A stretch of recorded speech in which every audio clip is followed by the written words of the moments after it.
Hello, career competitor. This is Steve Meller, as always, here to share with you some powerful conversation and some significant insights into what it means to optimize your career in pursuit of your optimal self. I am excited to be introducing our guest here shortly.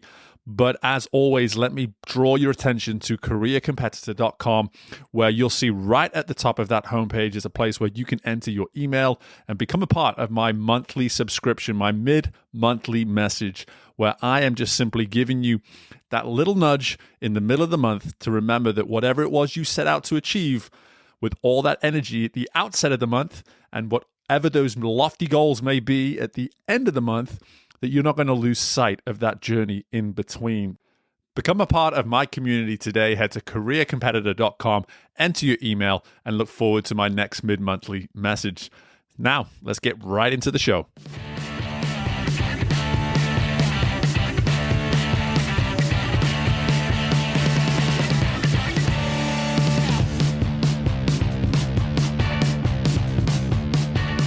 Hello there, and welcome in to this episode of Career Competitor, where I'm excited to welcome in Jesse Hernandez for what is an energy-packed episode of the show. And we're going to cover so much, but three things I want to really bring your attention to before we get started here. Jesse and I are going to go into why very little of the human experience matters without doing it with others.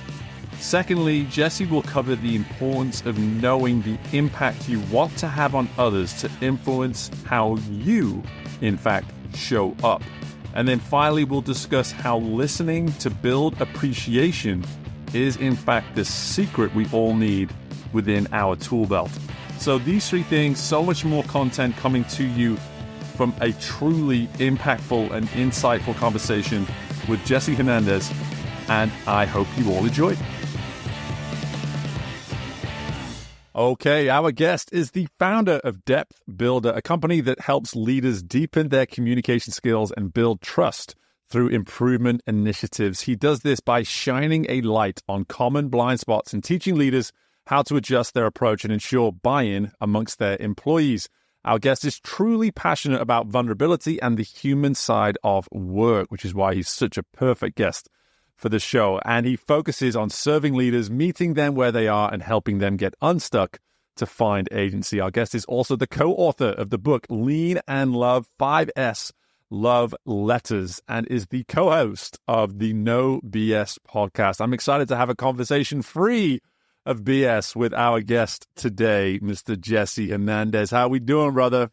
Oh man, I'm excited, and thank you for the intro. That was fancy. Man, hey, you know what's so easy about it is that you've done all that stuff. You've done all that stuff. So it's so easy for me to give you that introduction, and your energy is already pounding through the screen at me, and I love it because it immediately brings me up. We're recording on a Friday. We have every excuse in the world to be tired, but no sign of tiredness here, brother.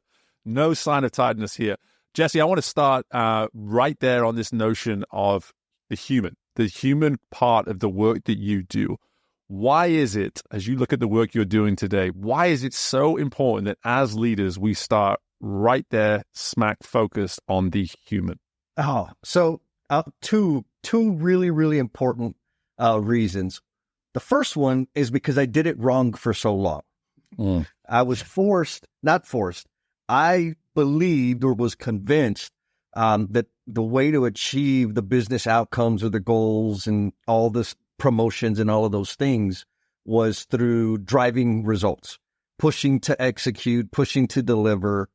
And I treated people as if they were things. And it was very difficult. I didn't have connection with my peers or my coworkers. And it made the work difficult. And it also, me as a human, I didn't feel good about it, but I didn't know any other way. I evolved. It may have taken 10 or 15 years to figure it out and get good at it. But I finally came to the realization that, all these processes, I'm in construction, right? My entire career has been in construction. So all the building, all the processes, all the goals, SOPs, programs, all of these things are irrelevant without the human being.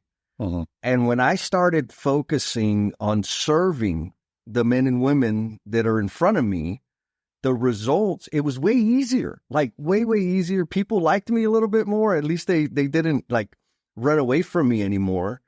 And it produced phenomenal results.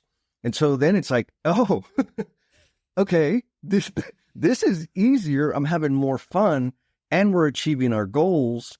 And I got to see a bunch of leaders struggling and a few also having a great time. Like, man, there's something there. So then I started kind of picking it apart, studying and trying to understand it better. Because the one thing we all have in common is that we are human. And accepting what it is to be human makes the rest of the stuff so much easier. Yeah, it truly does. And I love that you immediately took us there through your own learnings, through your own life learnings, because I think anybody listening to this right now that is in that position of influence, maybe you have a title of a leader, maybe you're just a parent, I don't know, like you could be just about anything when it comes to that position of influence, to focus first and foremost on the person, on the human. And I love how you mentioned it, that the results or the projects themselves, they're irrelevant without the people.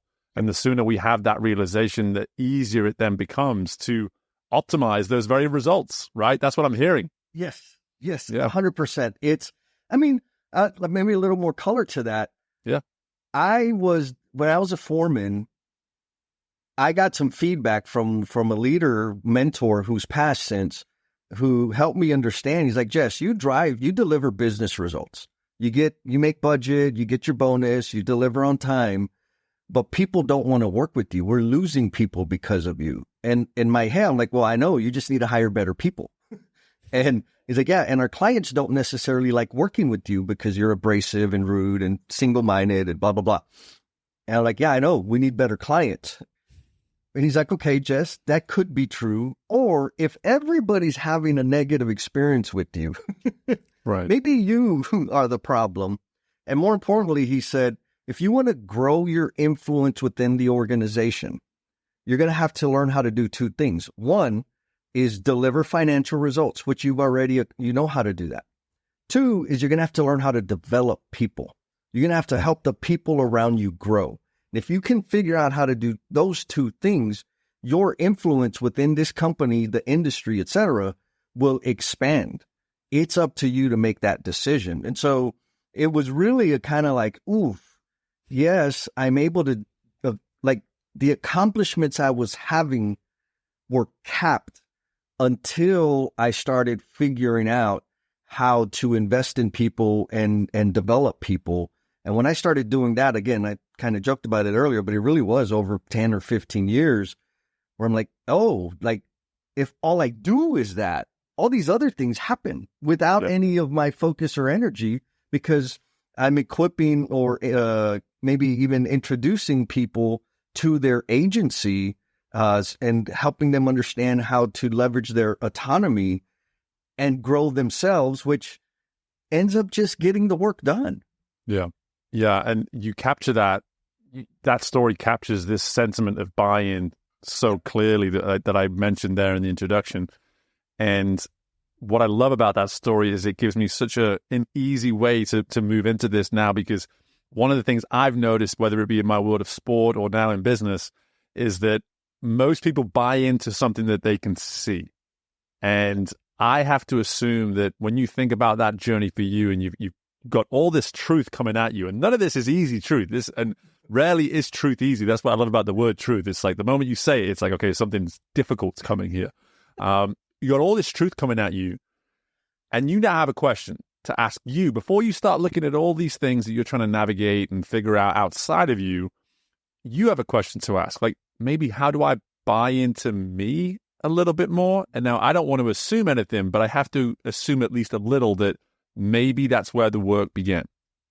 Yeah, 100%. I mean, I had to come to terms with the truth I had to wrestle with or reconcile was the way I was operating was consuming people. I didn't care about people. I just didn't care about what they felt or what they were experiencing. I only cared that they complied and followed my direction, period. And then I wonder, like, why don't they like me? Why is it so difficult? Why is the only method I have is scream louder and threaten more?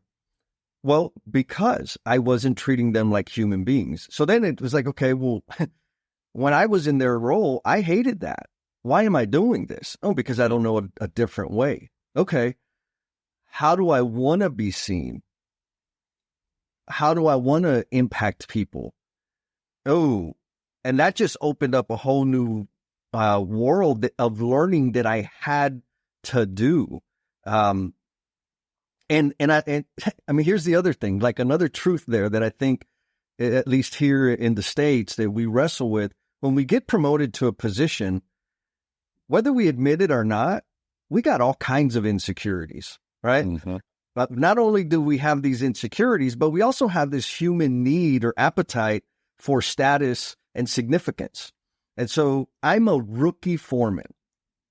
I'm not thinking in these big fancy terms, right? But my behavior is telling people that I am insecure. This is why I don't listen to anybody or ask anybody any questions, because I don't want to be challenged, because I'm supposed to be the authority and have all the damn answers. Yeah. I want to be the best foreman that ever was in eternity, even though I've only been doing it a week. They know that. And so there's all these weird signals that I'm sending out that's causing my people to react in a different way, because it's all coming from self-preservation. Yeah. None of it is coming from, how can I help capacitate you? What resources do I need to provide you so that you can execute the challenge at hand? And so I had to be truthful with myself and say, well, I'm just a big scared guy that doesn't want to be discovered, that I'm not an expert at what I'm doing. And the fact was, everybody else knew it. I was the only one convincing myself that it was different. Yeah. Yeah. And it's such a powerful insight, in the sense of, we can access truth as much as we want. If we're willing to be honest, like, we have enough people in our worlds, no matter how isolated you may seem or feel at times. If we want to access truth, we can go get it. A lot of the time we're not ready for it, which tends to be why we don't go get it. And what I'm hearing is that you were almost forced to be ready. Like, it was like you didn't get that decision here. There was enough stakes at play. Too many people, too much overall performance, results, projects, all this kind of stuff. All these things were at play. And you had these valuable resources in these mentors and these people higher up than you within the organization to come and just say, listen, if you don't hear and receive this truth right now, it could cost you, I don't know, a career. I mean, that's kind of what I'm hearing. Yeah. It was very easy. And I love the way you framed it, right? I had plenty of data points telling me from all different points in my life that if I don't change, I'm going to continue to experience the outcomes I'm experiencing indefinitely. Mm-hmm. So like, I couldn't argue it. And it's like, okay, this is all right. There's data. Like, it's not just a person's opinion. Now, what his name's Jim, what Jim told me is like, look, we need somebody with your energy and influence and thinking in the superintendent role. We have a superintendent position coming up. I'm not going to recommend you for it because the way you treat people. Right. Like, fair. And he said, and I know that you're irritated with the superintendents. It's like, yes, because I think, like, yes, we'll just leave it at that. He's like, so you can stay where you're at and complain about it forever, or you can figure out how to do it better than they are, or you can figure out how to do it the way you think it needs to be done. And so that was like, I didn't want to be a superintendent. I just wanted to be the best foreman in the world. But then it's like, you know what? You're right. Here I am complaining about them, and I'm still kind of demonstrating the same behaviors that they serve. And I do have an opportunity to change that. And so it was that idea of like, if you want to go there, here are your peers. Here are all the people in the list that'll be next, to whatever down the road. And then because I'm a jerk, right? In my head, I'm like, them fools ain't got no business being my boss. Right. But I need to change the way I'm operating so that I can get there.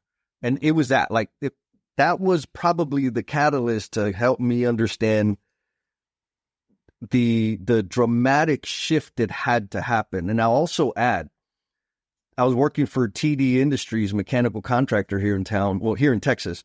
And they had the systems, they had the resources to help me develop that skill set.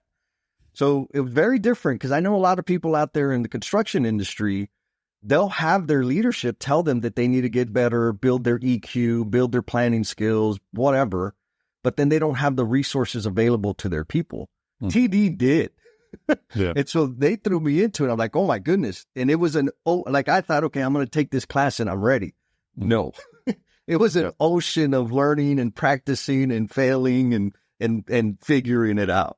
Yeah. And we'll see if we have time to go into the construction part of this a little bit, because it was something I was naturally aware of coming into this conversation. And even some of the work that I'm doing now, I actually work with a couple of folks in the construction industry, and they admit the first time we start speaking, like, hey, we're in the minority. The fact that we're trying to personally develop, we are very much in the minority within this industry. And there's definitely something there for us to talk about for any listeners that are trying to maybe develop themselves in an industry that isn't necessarily as forthcoming with that kind of work. I want to get to that. But before I go there, this is the beauty of you being on this show with our kind of audience, is that we don't have an audience that want to stay where they are. We don't have that audience. We have an audience that aren't going to stay there and just complain about the circumstances that they've probably created for themselves, never mind that they find themselves in.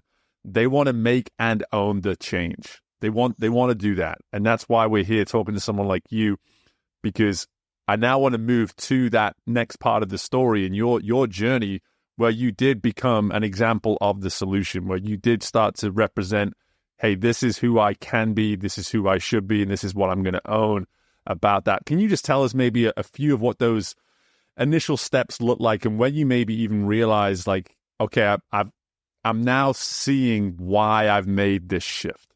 Yeah. So I'll start with the fundamental shift that all your listeners can start working on right now if they're not already working on it. Like I said, I'm started in the trades. I ended up working for a big giant general contractor, the biggest one in the country. I've served different roles, been exposed to hundreds of leaders.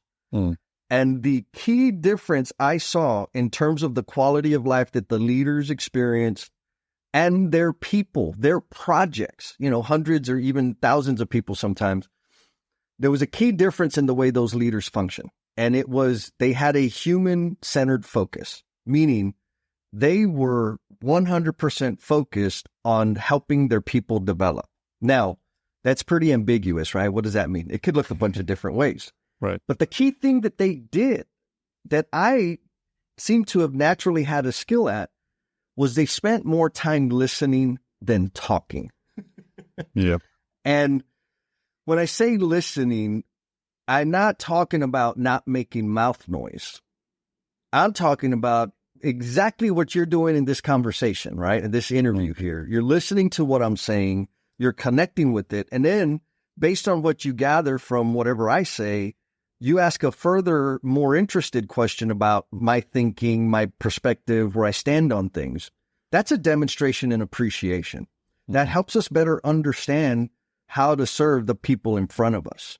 And so in terms to the movers and shakers out there in your audience, if you have more airtime with your direct reports or your clients or people that you're working to influence and build, you're losing.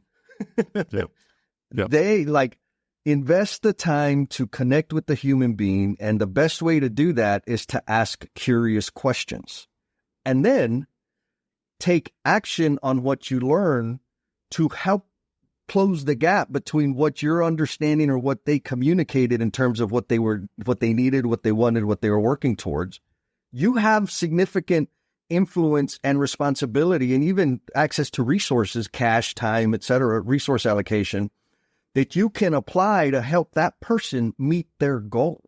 And that contribution is what builds this momentum of the individual growing and continuing to come back, because now you're a resource to them. You're helping them learn how to be resourceful instead of being the all-knowing boss that has all the answers and only gives direction. Yeah. listening to build an appreciation.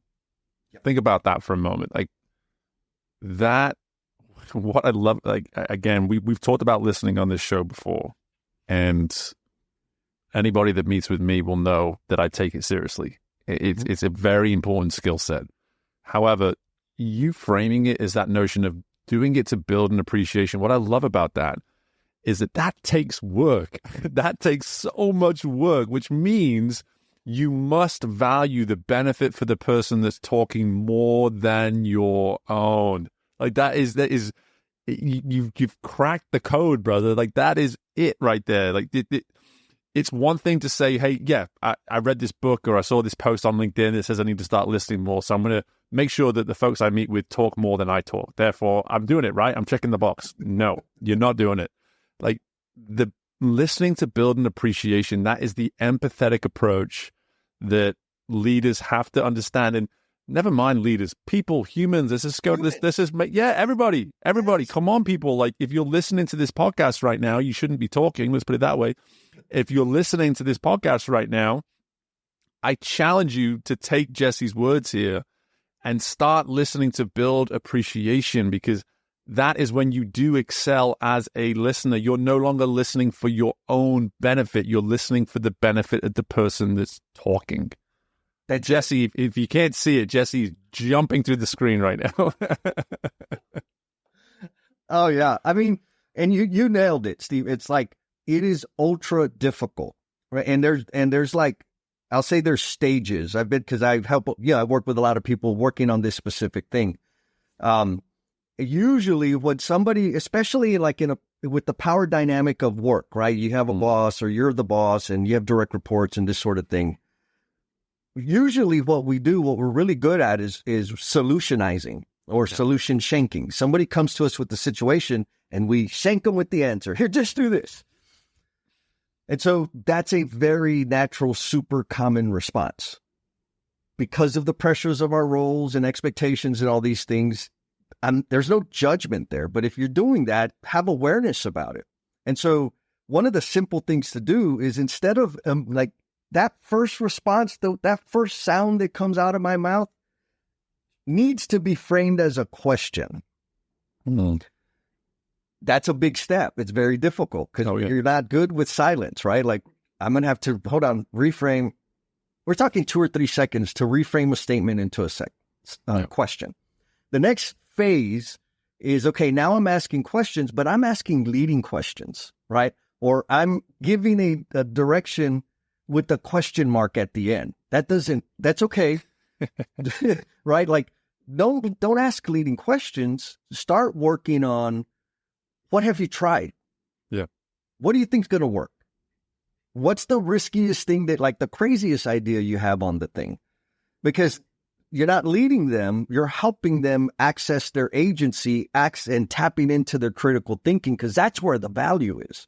Mm-hmm. And so there's these progressive, I'll say graduations, if you will, from having the answer, solutionizing, to asking leading questions or making statements with a question mark at the end, to then asking these open-ended probing questions.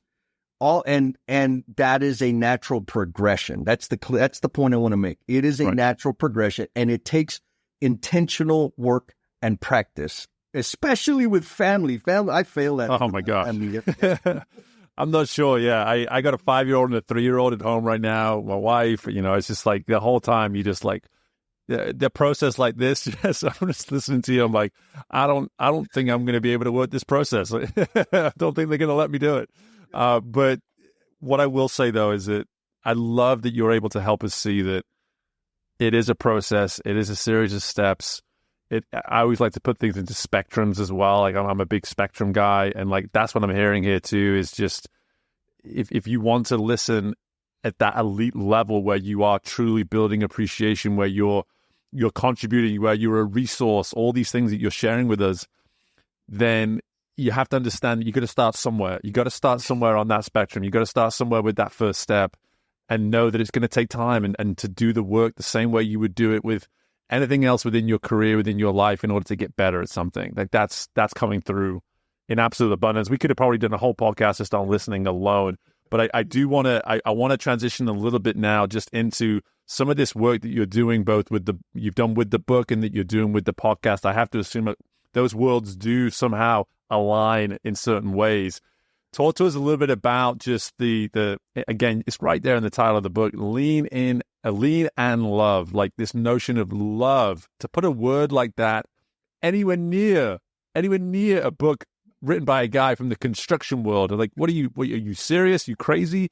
But talk to us about just the role in which you've played in this book, and then maybe a little bit in what role the book has played in your world and the career that you obviously created for yourself today. Oh, thank you for brilliantly framed question, Steve. Yes, perfect. So I'm a lean freak, continuous improvement. That's where the word lean in that title comes from. Yep. Specifically because the book is about the 5S system, which is sort, set, shine, standardize, sustain. Anyhow, the reason the word love is in there is because it came from a relationship that I was in that was failing. We were on the rocks, and the amazing, brilliant woman that I was dating at the time was trying to get through to me. I was the problem, right? And so what she did was she got one of my books on 5S, and she contextualized this system that's used in manufacturing, healthcare, et cetera, to our personal relationship. And she challenged me. She said, "Hey, Jess, you always say that this lean thing that you do is universally applicable." I was like, "Hell yeah, it is." And she said, "Okay, I need you to read these." I was like, "Damn it, she got me." And so as I read the letters, I was like, "Oh my goodness, this is amazing. It's gonna help people because it kind of systematizes relationship building."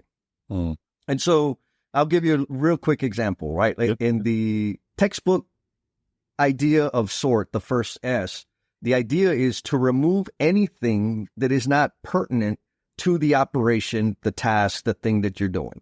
Example, I have a desk in front of me. I don't need a dinner plate on my desk. Remove it, right? Duh. Yep. Now, how did she contextualize that to our personal relationship? Well, remove resentment and distrust. Does a healthy relationship need that? Heck no, it don't. And so she went through every step with these kinds of points and ideas. And I'm like, oh my God, this is going to help people. Fast forward 3 years, and I knew the letters were going to be helpful to people. And then I discovered live streaming and podcasting and, social media, all this stuff. And so I reached out to my friend, Jennifer Lacey, who's an amazing, powerful person. And I said, "Hey, I have an idea. What do you think about having some live streams around these letters?" And she's like, we didn't really know each other very well, but she was cool and I was cool. And she's like, "Okay, whatever, weirdo." And this is where the magic happened, because I knew it was a crazy idea. I'm fine with those. But we did our first live stream. The goal was to influence one person. If we can help one person, that's a win. What ended up happening is we had about 20 people representing the largest builders in the country be live on the show, and they started sharing like intimate, scary details of what they were dealing with in their personal relationships, which was interesting because, one, they're construction workers, right? Like you don't expect that from construction workers. And two, they were doing it on the internet where everybody in the world could see. Right. And so we had this series. We talked to them. We're like, why would they're like, well, because y'all are sharing your stuff. And so the live stream was just, here's the concept and idea. She was like, she had more data points to talk about how it works well in her life. I had a litany of examples of how I failed at it. And so we were just sharing the ideas bouncing off of our real life human experience. And people started saying, they're like, "Hey, we love the job site and the office professional examples. We want more about the human, personal, one-on-one stuff." Right. And so that was the signal of like, oh, there's this craving out there for more vulnerability, more real talk about what it feels like to be a human being in the professional space. And so we had the live streams. It was supposed to be 5. That turned into 7. That turned into the book. The frame, like those conversations were the basis for the book that's out now. And those live streams, we were just going to end. And people said, no, wait, we want to keep showing up on a Saturday morning at 8 a.m. Wow. And so now, fast forward another 2+ years, the No BS with Jen and Jess show, we live stream and we just have real conversations, uncomfortable, imperfect conversations about what it is to be a human doing this business stuff. Gosh, I love it. Absolutely love it. And hey, if you ever need somebody to come on and have that kind of conversation, I'm your man. I got a whole suitcase of my own, brother. But the what I'll say is this: like, this is a perfect. Here I was earlier without knowing all of that you just provided, alluding to this construction piece of everything that you talked about in this community, in this world, that using words like love, stepping into buy-in, talking about the human over the work itself. It's an alien concept, and to this day, I would argue there's still evidence of that. And I have to ask, when you think about this work that you're doing, as someone, and again, just to speak vulnerably here, like as someone who has done work now for a long time in environments where I a lot of the time I've felt like, hey, I'm fighting an uphill battle here. Like the majority aren't necessarily as into the stuff that I truly believe is the secret to whatever you want to call it, success, life, career, however you want to put it. I have to assume, have dealt with that a lot. Friction, resistance. But then I hear this story, I'm like, wait, you found a pocket, you found a small groove, and you got some buy-in, to go back to that word, but you got some buy-in there. How have you found that part of your journey of just simply existing, doing what you've been doing in this world that is construction, that definitely isn't as comfortable with the work that you're so comfortable doing? Yeah. Steve, I wish I could say that it came from this really innocent, altruistic space, but it didn't. It came, so I've struggled with addiction, substance abuse for, we'll just say 15, 20 years of my life, which means I am a master manipulator. And where did I hone those manipulation skills? It was at the bars, chasing women. Yeah. And so what I learned there, like I now use my powers for good, right? I was blessed with gifts and talents, and now I'm using them right. But what I learned was if I listen to people and give them space to be themselves and mirror back to them what they're experiencing, what my interpretation of what they said is, they open up more. If I demonstrate trust and acceptance, meaning I'm not signaling judgment, and when I say signaling, I'm talking about facial, body language, facial twitches, etc. If I focus on signaling acceptance, people will open up more. So that's one bucket, like one ingredient. The other ingredient is I also know that if I serve you, if I do things to make your life better, to enhance your experience in some way a little bit more, you will give me discretionary acceptance. You will allow me further into your world. And so that was kind of what we were doing on the live stream. Jennifer and I had this trust for each other. We would challenge each other, but we were respectful of what that was. And so we were demonstrating psychological safety, not just talking about the word. We were showing people what it looked like. And I think that's what helped people open up. Now, that's on the live stream venue. In the work that I do, when I'm helping leaders, decision makers, transform their experience, not just for them, but for their people in terms of the change initiatives, improvement initiatives that they're driving down, the primary focus is let's understand the problem from multiple stakeholders' perspectives. And any solution that we're going to propose needs to solve some of their pain point first. Because now I'm making a deposit into that emotional bank account. I'm signaling to them, I heard you. This is a business problem. This is how it shows up on my dashboard. But what's happening down there where the button pushing and the hammering and the shoveling is happening? What can we do to make that better that's directly tied to this business outcome that we're worried about? And so it's acting in service to people, taking those actions to minimize the irritation, frustration, frictions that they're experiencing, allowing them, inviting them to contribute to the ideation of the solution. That's how you Like, that's more than cultivating buy-in. That is cultivating trust. Yes. And so those are the big ingredients in terms of this buy-in idea. I love it, and mainly because you're helping folks in that industry specifically see something that they themselves maybe don't even realize they need in order to optimize what they do. They've probably told themselves time and time again, hey, you give me the task, I deliver the task. And there happens to be this whole nother level to all of that way of doing and being within their roles. Yes. That starts with caring enough to show that trust and acceptance firstly, and then to create that buy-in through receiving it without the judgment, and to get them to that place where they recognize, hey, if I actually do trust and I do accept and I do buy in, just think what my performance then starts to look like. Yeah, 100%. And it's not just it's not just this is a human condition. It's a human thing. It's a human condition. And that, again, it's why I love you're able to present all of that, and you can use a couple of examples of folks in certain positions, but at the end of the day, there wasn't a part of that insight that you provided there that was, you had to put a construction hat on to make me understand what that meant. Like, that was just a human concept built around investing in humans. That's what it was. That's what it was. Jess, like, I could talk to you for another 35, 40 minutes. I mean, I didn't even realize it had been 35 minutes, quite frankly, which is usually a good sign. The one thing, though, that I do is respect people's time and your insights so much. And we are definitely at time. And with that being said, give it a maybe another 100 episodes of the show. You'll be coming back at some point down the road. I'd love to continue this conversation with you both on and off air. But before I let you go, Jess, where can we learn more about you? How can people just immediately go get their hit of Jess off the back of this episode? Because there's clearly plenty of it to go around. So fire away.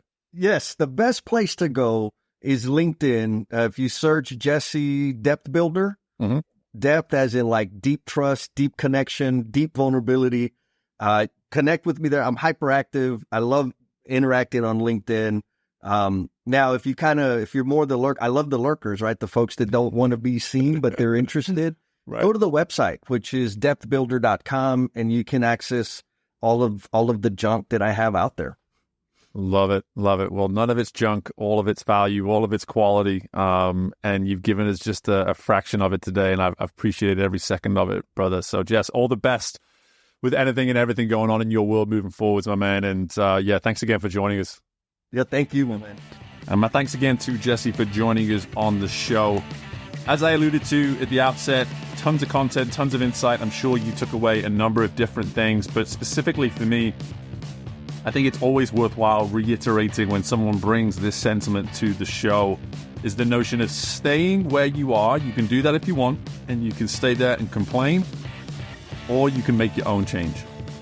Again, if you're listening to this show, I hope you're already somewhat wired that way, but just take that insight from Jesse as we wrap this episode up today, because sometimes we can forget that we may have been a little stuck for a while, that we've been in the same place for some time, and that we could do with this podcast version of a kick in the butt just to remind us, hey, listen, you've been standing still and complaining for a little while. Do you want to do something about it, or are you content just simply staying where you are?